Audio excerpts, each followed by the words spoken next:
The Werewolf and His Moon. Written and illustrated by Norico Chua. Published by Magic Bird Publishing. Read aloud by Zuridah Ali. There was once a place.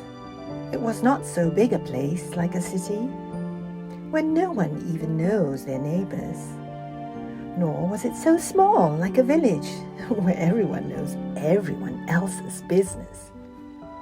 It was a just-so place, where some people knew each other, but no one knew everybody. In this just-so place, everyone knew who owned the bakery, but no one knew of the young boy who lived alone in the house in front of the bakery. This young boy, called Tristan, was oh so timid and gentle. His grandfather had left him this small house and a very big secret. They were a family of werewolves. When his grandfather was still alive, he said, "Tristan, I am a werewolf." Tristan had cried out loud and tumbled off his chair. "Oh no! Don't get me! Oh no!" His grandfather had smiled. "You can change too." "Don't kill me!" Now, with his grandfather gone, Tristan lived all alone in the small house. He was much too shy to make friends, but longed for one.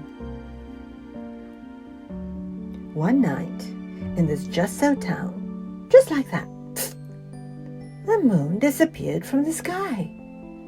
Night after night, people looked up at the sky, but nobody could find the moon.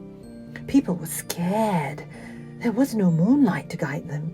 "It's too dark. It's too scary. More lights, please," cried the folks in this just-so town. The missing moon did not bother Tristan. He liked to walk alone among the chattering crowds. One dark night, when he was out, he met a girl. "Hello, my name is Muffin," said the girl. Tristan looked at her and blushed. "My name is Tristan," he said. If you don't mind me asking," for Tristan was curious despite his shyness, "what's that glow in your pocket?" Muffin didn't answer, but grabbed his hand and said, "Let's have tea."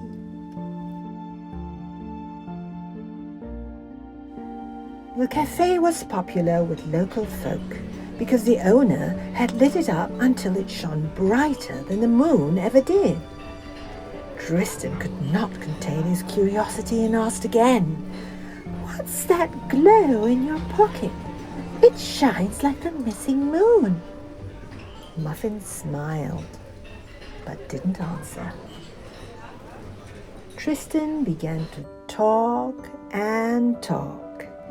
He'd been alone for so long that once he started, he just couldn't stop. In fact, he told her everything except that he was a werewolf. Muffin watched Tristan as he talked and listened to every word. Later, Tristan was too shy to ask her to meet again, but Muffin said, "I'll see you tomorrow." Tristan felt like he could fly, a friend at last. The next night, Muffin came to Tristan's house. "Where shall we go?" she said. "To the park, to have our dinner of freshly baked bread," Tristan replied. Tristan and Muffin soon became firm friends. Tristan looked forward to his unusual night visitor. She knew a lot of things and at the same time seemed to know nothing. Sometimes she would ask, "What does the sun's rays look like? What does the cockcrow sound like? How many colors are there in a sunset? Tristan thought that pink was just the right color for her hair. Tomorrow, he decided, he would tell her that he was a werewolf. The next night, Tristan was very nervous. This was his first friend. What if she ran away when she heard he was a werewolf? Tristan saw now that Muffin was glowing brightly, even brighter than the glow in her pocket. "It's time for me to go now," said Muffin. "I am the moon." Tristan heard her and didn't hear her. What did she mean? And then he understood. Poor, gentle Tristan. What heartache. "Take this," Muffin said, removing the glow from her pocket. "I don't want you to go," he said. He wanted to meet her tomorrow and every night of the year and every single year. Muffin smiled and pointed to the sky. "I'll be with you all the time up there." Muffin floated up into the sky. Tristan fell to his knees. He cried until he roared.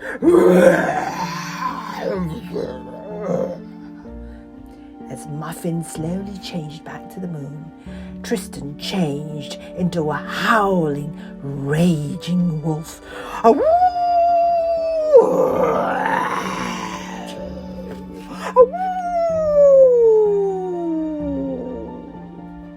He howled as if he could rend the sky in two.